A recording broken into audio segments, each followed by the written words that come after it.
Fascist Awami League নিষিদ্ধ হয়েছে আলহামদুলিল্লাহ।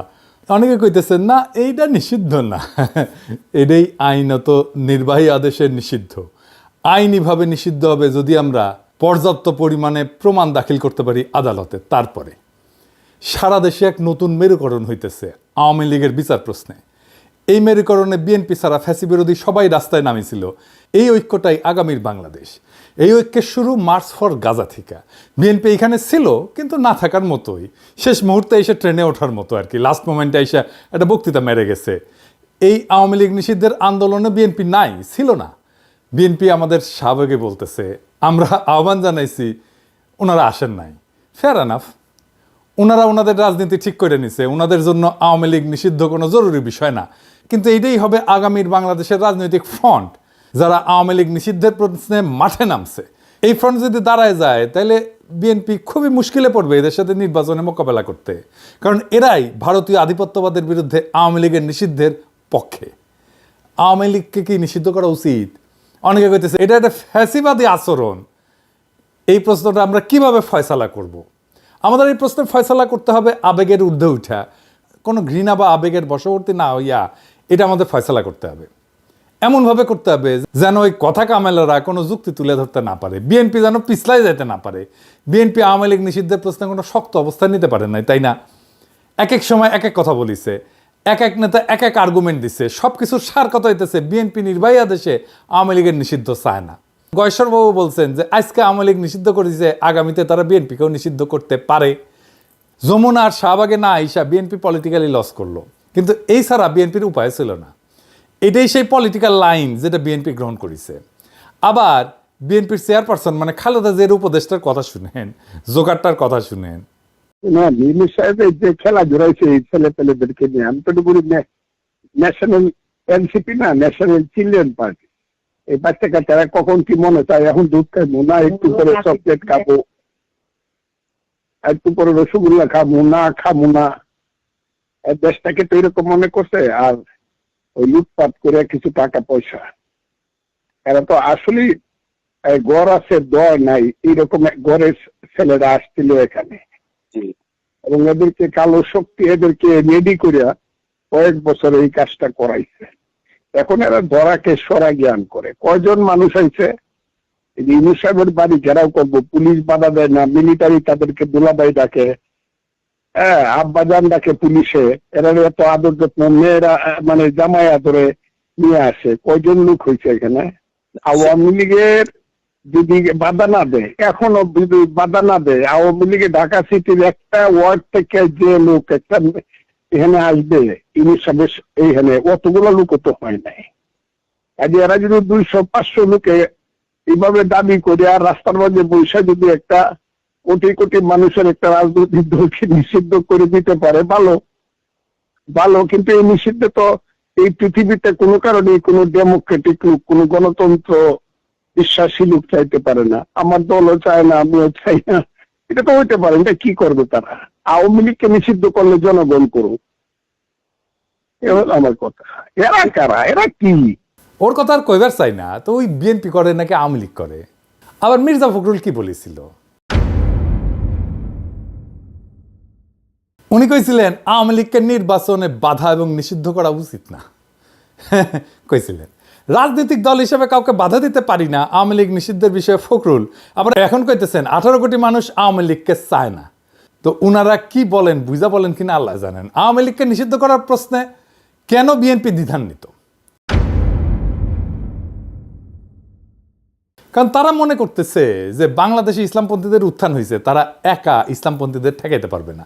এই জন্যই তাদের এই দ্বিধা বইলে আমার মনে হয়। মির্জা ফখরুলের বক্তব্য আমরা পরে আবার একটু বুঝে দেখব, কিন্তু এবার আসেন দল হিসেবে আওয়ামী লীগের বিচার কেন হবে সেটা একটু বুঝে দেখি।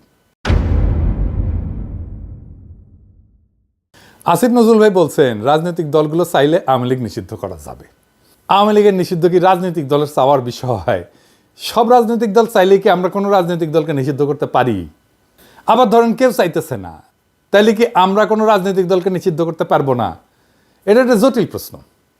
এই প্রশ্নটা আমাদেরকে খুব গভীরভাবে বুঝে দেখতে হবে। কেন আওয়ামী লীগের বিচার আর নিষিদ্ধের বিষয়টা রাজনৈতিক দলগুলোর চাওয়া না চাওয়ার বিষয় না, এমনকি জনগণের চাওয়া না চাওয়ার বিষয় না। ধরেন একজন ব্যক্তি অপরাধ করলো, তাকে ব্যক্তিগতভাবে দায়ী করা যায়, এটা খুবই সহজ কথা। কিন্তু যখন একটা রাজনৈতিক দল সংগঠিতভাবে অপরাধ করে, রাষ্ট্রবিরোধী কাজ করে, মানবাধিকার লঙ্ঘন করে বা গণতন্ত্র ধ্বংস করে, তখন বিষয়টা শুধু ব্যক্তির অপরাধ থাকে না, তখন তা হয় ইনস্টিটিউশনাল বা সাংগঠনিক অপরাধ, যার বিচার দল হিসেবে করা যায়। তো এই সংগঠিত অপরাধটা কি আসলে? এই সংগঠিত অপরাধ হইতেছে রাজনৈতিক দলের সেই অপরাধ যা রাষ্ট্রের যে বুনিয়াদী আদর্শ সেটাকে ধ্বংস করে দেয়। রাষ্ট্রের বুনিয়াদী আদর্শটা কি, এটা বুঝতে হলে আমাদের বুঝতে হবে রাষ্ট্রটা আসলে কি। এই বিষয়টা একটু জটিল মনে হইতে পারে, কিন্তু সেলসেলাইয়া বুঝে যাবেন, কোনো অসুবিধা নাই। এই বিষয়টা আমাদের বোঝা খুবই দরকার, কেন আওয়ামী লীগকে আমরা নিষিদ্ধ করতে চাই। রাষ্ট্র আমাদের সবার সার্বভৌম ক্ষমতার একটা অংশের সমষ্টি, মানে সবার, আপনার আমার সবার সার্বভৌম ক্ষমতার একটা অংশ আমরা দিয়া রাষ্ট্রটাকে বানাই। যে আমরা রাষ্ট্রকে দিয়া, ওই সার্বভৌম ক্ষমতা রাষ্ট্রকে দিয়া তারা শক্তিশালী করি। কেন করি? কারণ সে আমাকে রক্ষা করবে, এটা রাষ্ট্রের দায়িত্ব। ধরেন আমরা কেউ মারল, একজন মর্যাদাবান মানুষ হিসেবে আপনার আমার দায়িত্ব হচ্ছে পাল্টা মাইট দেওয়া, তাই না? যে আমরা মারছে, আমরা পাল্টা মাইট দিই না। কেন দিই না? আমি আমার পাল্টা মার দেওয়ার ক্ষমতাকে রাষ্ট্রের হাতে অর্পণ করি আর বলি আমার এই ক্ষমতা নাও, আর আমারে যে মারছে তার বিচার করো। এই যে রাষ্ট্রের সাথে আমার বোঝাপড়া, জনগণের যে চুক্তি, আমি যে কইলাম যে আমার ক্ষমতা নাও, তুমি এটার বিচার করবা, এটাই হইতেছে সংবিধান। আমার রাষ্ট্রের কাছে নিবেদন করার শক্তি নিয়ে তৈরি হয় রাষ্ট্রের প্রতিষ্ঠান, পুলিশ হয়, আর্মি হয়, আদালত হয়, নির্বাচন কমিশন হয়, আমলাতন্ত্র হয়। তাহলে রাষ্ট্রের মৌলিক কাজ হতেছে নাগরিকের সুরক্ষা দেওয়া। সরকার আমরা নির্বাচন করি এই রাষ্ট্রকে চালানোর জন্য, সে আমার আপনার চাকর, কিন্তু সেই যখন মালিক হইয়া বসে আর রাষ্ট্র যেটার মালিক সেটা দখল নিয়ে নেয় আর আমার বিরুদ্ধেই কৃপান তোলে, আমারে সুরক্ষা কি? আমি হয়ে যাই জুলুমের শিকার, আমারে ক্রসফায়ারে দেয়, আমারে গ্রুম করা হয়, আমার সম্পদ লুট করা হয়। সে বলতে থাকে এটা আমার দেশ, আমার বাবা স্বাধীন করেছে, আমি দেশের মানুষকে খাওয়াই, আমি এটা করে দিয়েছি, ওইটা করে দিয়েছি, আমি তো বলে দিয়েছি, সব বন্ধ করে বসে থাকবো, আমি টিভি চ্যানেল দিয়েছি, আমি মোবাইল দিয়েছি, আমি উন্নয়ন করেছি, আমি আমি আমি আমি আমি আমি এইটা একটা রাষ্ট্রের সাথে, ওই নাগরিকের সাথে কন্ট্রাক্টের বরখেলাপ। এটাই রাষ্ট্রের বুনিয়াদী বৈশিষ্ট্যকে ধ্বংস করা। এই দলকে রাষ্ট্রে থাকতে দেওয়া যাবে না, এটা ক্যান্সার। এটাকে কাইটা ফেলে না দিলে আপনাদের মেরে ফেলবে। সব দল যদি চায়, সব মানুষ যদি চায় না এই দল থাকুক, তাও এইটারে থাকতে দেওয়া যাবে না। মির্জা ফখরুল বলেন যে জনগণ সিদ্ধান্ত নেবে আওয়ামী লীগ থাকবে নাকি থাকবে না। এটা একটা বুলশিট। এটাতে বোঝা যায় উনি রাজনীতি বিষয়টাই বুঝেন না, অথবা ইচ্ছা কইরা বিভ্রান্ত করতেছেন। আওয়ামী লীগকে নিষিদ্ধ করা জনগণের সিদ্ধান্ত নেওয়ার বিষয় না, এটা আগে আলাপ করছে কেন, আর একবার একটু বুঝে দেখি। কোন দল তাদের আদর্শ বা রাজনীতি একটা গণতান্ত্রিক রাষ্ট্র সহ্য করতে পারবে কিনা, এই সিদ্ধান্তগুলো নির্ধারিত হয় মূলত আইনের শাখা বা জুরিসপ্রুডেন্স এবং রাজনৈতিক দর্শনের আলোকে। এগুলোর সাথে জনমতের কোনো সরাসরি সম্পর্ক নাই, এটা জনমতের বিষয়ই না, এটা একটা আইনি বিষয়, এটা একটা রাজনৈতিক দর্শনের বিষয়। জনমত দিয়ে তাইলে কি করা হয়? জনমত দিয়ে করা হয় রাষ্ট্র কেমন হবে, কি ধরনের ন্যায় বিচার ভিত্তিক কাঠামোর উপরে দাঁড়াবে, সেটাই জনমতের মূল ফয়সালা। এই জনমতের ভিত্তিতে রাষ্ট্রে যে একটা ইনসাফের কাঠামো গড়ে ওঠে, ইনস্টিটিউশন গড়ে ওঠে, আমরা যেটাকে ইনস্টিটিউশন বলি, সেইটাই আইন প্রয়োগের মাধ্যমে কার্যকর হয়। কখনো কখনো জনমত রাষ্ট্রীয় ফাউন্ডেশনের, এই বুনিয়াদী ফাউন্ডেশনের পরিপন্থী হতে পারে। সেই পরিস্থিতিতে জনমতে তোয়াক্কা করা যাবে না। রাষ্ট্রকে সিদ্ধান্ত নিতে হবে যে তার ন্যায় বিচারমূলক কাঠামো অনুযায়ী এইটা তার ফাউন্ডেশনের পরিপন্থী কিনা। যেমন ক্রসফায়ার, পুলিশ হেফাজতে নির্বাচন, গণধোলাই, এই সমস্ত অনেক দেশে জনপ্রিয় হতে পারে, পাবলিক পছন্দও করতে পারে, কিন্তু তার রাষ্ট্রের মৌলিক ন্যায় বিচার এবং ভাবনার পরিপন্থী।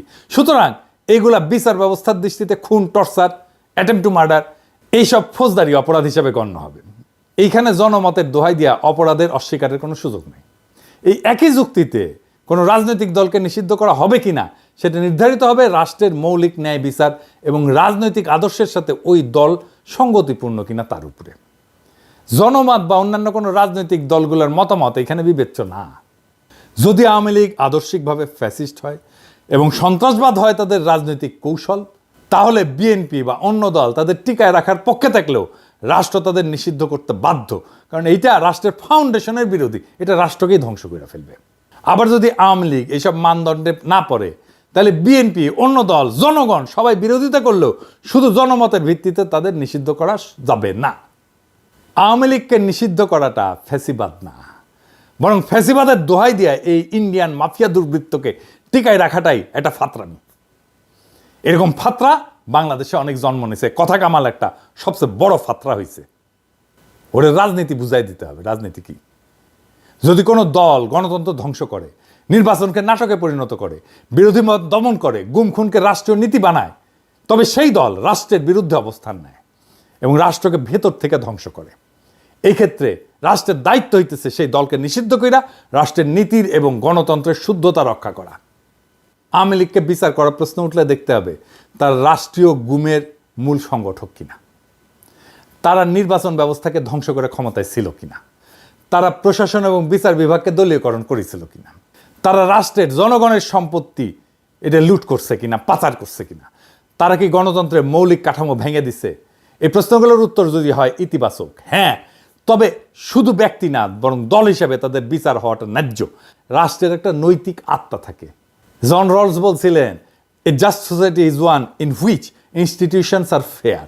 একটা ন্যায্য সমাজ সেটাই যেখানে প্রতিষ্ঠানগুলো ন্যায্য। যদি কোনো দল রাষ্ট্রীয় প্রতিষ্ঠানকে অন্যায্যভাবে ব্যবহার করে তবে সেই দলের অস্তিত্বই রাষ্ট্রের ন্যায়বোধের পরিপন্থী। এই কারণে আওয়ামী লীগ একটা সংগঠিত অপরাধী শক্তিতে পরিণত হয়েছে, রাজনৈতিক দল এটা নাই। তাই এই সংগঠিত অপরাধী দলকে নিষিদ্ধ করা একটা ন্যায়পরায়ণ রাষ্ট্রের দায়িত্ব, দল না। রাষ্ট্র গুরুত্বপূর্ণ। রাষ্ট্র গণতন্ত্র রক্ষা করতে ব্যর্থ হইলে সেটা তার নিজের আত্মাকে হত্যা করে। আওয়ামী লীগ যদি বারবার প্রমাণ করে তারা গণতন্ত্র, মানবাধিকার, আইনের শাসনকে ধ্বংস করেছে, তবে সেই দলের প্রতি সহনশীলতা নয় বরং আইনি এবং নৈতিক বিচারে নিষিদ্ধ করাই হবে প্রকৃত প্রগতিশীলতা। দেখেন, মুজিবের আমলে এইটা স্বৈরশাসন আনছে না, আবার হাসিনার আমলে ফ্যাসিবাদ। একই দল তো, তাই না?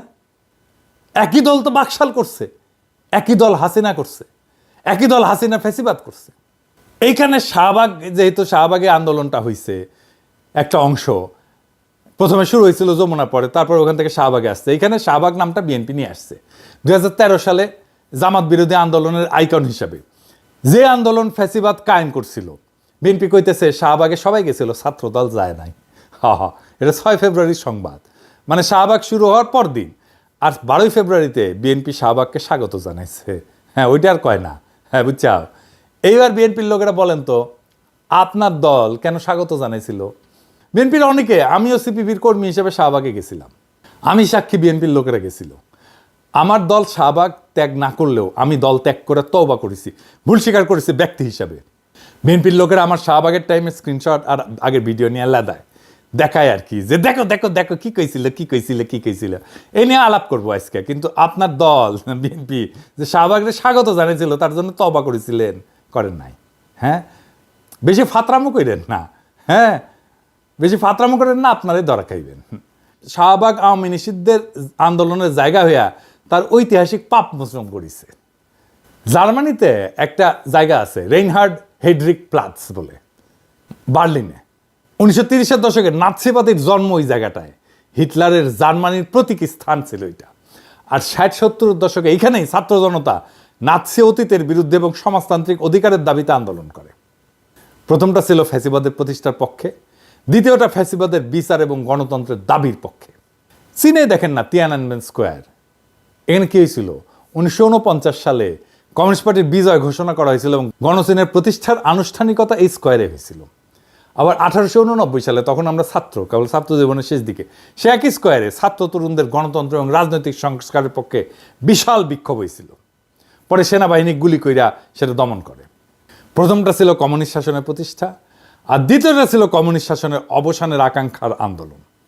তো শাহবাগের টাইমে আমি একটা বক্তব্য দিয়েছিলাম, সেটা আরও অনেক দিয়েছিলাম, কিন্তু একটা বক্তব্যই ঘুরে ঘুরে বেড়ায়, আপনারা নিশ্চয়ই দেখেছেন। আগে বক্তব্যটা শোনেন, আমি নিজেই দেখাচ্ছি, শুনেন। একটা জিনিস বুঝতে হবে, Jamaat was not a mere collaborator. Jamaat was part of East Pakistan provincial government. তারা 4টা মন্ত্রী ছিল, commerce, revenue, industry and education. 4টা মন্ত্রী নিয়ে ইস্ট পাকিস্তান প্রভিন্সিয়াল গভর্নমেন্ট যারা গণহত্যা চালিয়েছে, যারা সেই আর্মিকে, পাকিস্তান বর্বর আর্মিকে নেতৃত্ব দিয়েছে, সেই সরকারের পার্ট ছিল জামাত ইসলাম। সো সেই গণহত্যার, মুক্তিযুদ্ধের সময়ের গণহত্যার সমস্ত অপরাধের নৈতিক এবং বাহ্যিক ব্যবহারিক দায়িত্ব এই সংগঠনটাকে নিতেই হবে।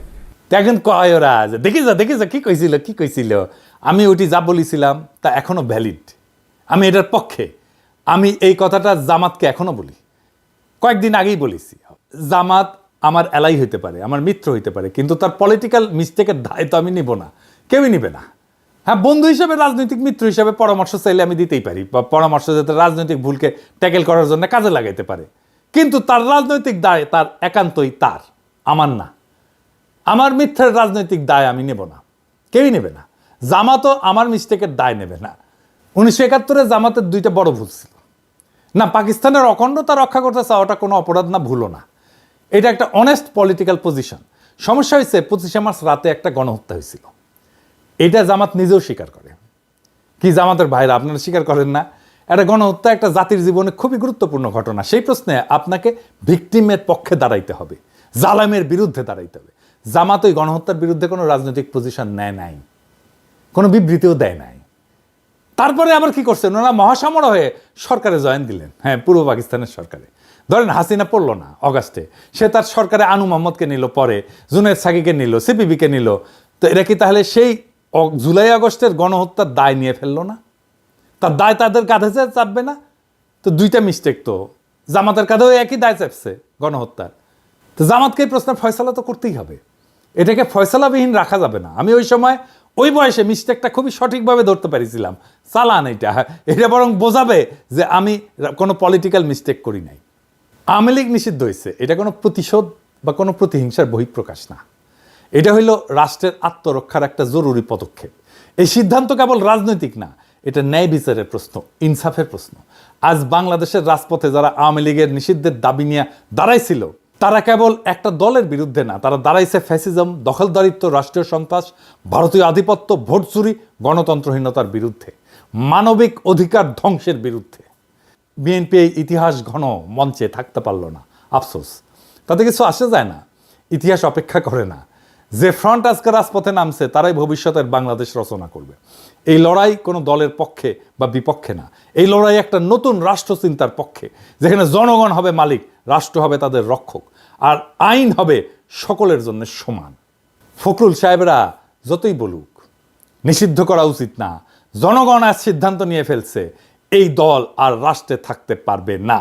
কারণ এই দল জনগণের উপর চালাইছে যুদ্ধ, এই দল আদালত, প্রশাসন, নির্বাচন সবকিছু ধ্বংস করে নিজের জন্য একটা ব্যক্তি নির্ভর ফ্যাসিস্ট রাজত্ব কায়েম করছিল। এখন সময় আসছে জনগণের রাষ্ট্র পুনর্গঠনের। যারা আওয়ামী লীগের বিচার চায়, নিষিদ্ধ চায়, তারাই আজ বাংলাদেশের আসল গণতান্ত্রিক শক্তি। ইতিহাস একদিন বলবে এই নিষিদ্ধই ছিল গণতন্ত্র পুনরুদ্ধারের প্রথম পদক্ষেপ। আর এই যাত্রা যেটা শুরু হয়েছে সেটা কোনো একক নেতার না, কোনো দলীয় কৌশলেরও না, এটা জনগণের বিপ্লব, এটা আত্মার দাগ। এই আওয়ামী লীগের নিষিদ্ধ করে আমাদের যেই যাত্রা, সেটা ইতিহাসের শুরু, শেষ না। আমরা এটার শেষ পর্যন্ত নিয়ে যাব, জনগণের বিপ্লবকে চূড়ান্ত লক্ষ্যে পৌঁছে দেব ইনশাল্লাহ। ইনকিলাব জিন্দাবাদ।